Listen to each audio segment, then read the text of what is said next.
I think a great many people believe in the existence of Adam and Eve as real historical personages, that they were once alive on this planet and are the one true and only source of all mankind, the family of man, as it is called, our parents. John Milton believed it and based his famous poem, Paradise Lost, around them and their story. It's a huge, resounding work, like listening to someone play on a giant pipe organ for hours and hours.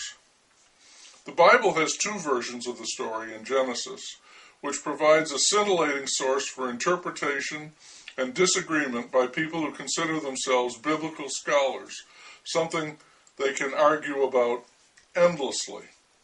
I'm not John Milton or a biblical scholar, but I am prepared to consider for a moment that the story of Adam and Eve is not fictitious.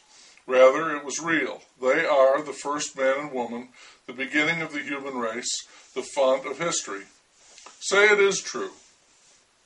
They are living in paradise and everything is wonderful until the serpent devil tempts Eve to eat the fruit on that one forbidden tree, which she does, and then she gets Adam to do the same. Having disobeyed God, they are banished from Eden, condemned to live life as we know it, full of suffering, pain, fear, injustice, and death. Thank goodness for gin and tonics. Into this new world they bring children. I would argue that Adam and Eve, being the only people in existence, are effectively brother and sister, and therefore their children are the products of incest.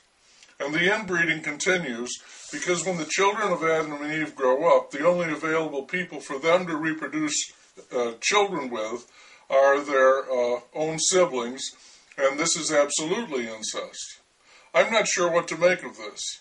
It would certainly explain why mankind is such a sorry lot. When I scan the day's news, the ferocious goings-on about the planet, the bombings, gassing, killing, raping, cheating, stealing, lying, I will see the result of what is really just a big tribe of inbred hillbillies, a whole lot of reaping of what you sow. Or maybe the message of the story is that incest really isn't all that bad, especially when you have no other option. So if you have a particularly warm feeling for someone in your immediate family, that's okay. The Bible tells me so. Or the point of it all may be that tracing of humanity back to one set of parents isn't such a terrific idea after all. Because if you do that, you get a whole new spin on the idea of original sin. That it didn't happen in the garden prompted by the serpent devil. It came about later when brother and sister had to copulate in order to perpetuate the race and then see their children do the same. If that's the true meaning of born in sin, I get it. And if that's true, I think I'd rather come from a great big sloppy herd of hairy flea-bag monkeys. Genetically, at least, I like that story better.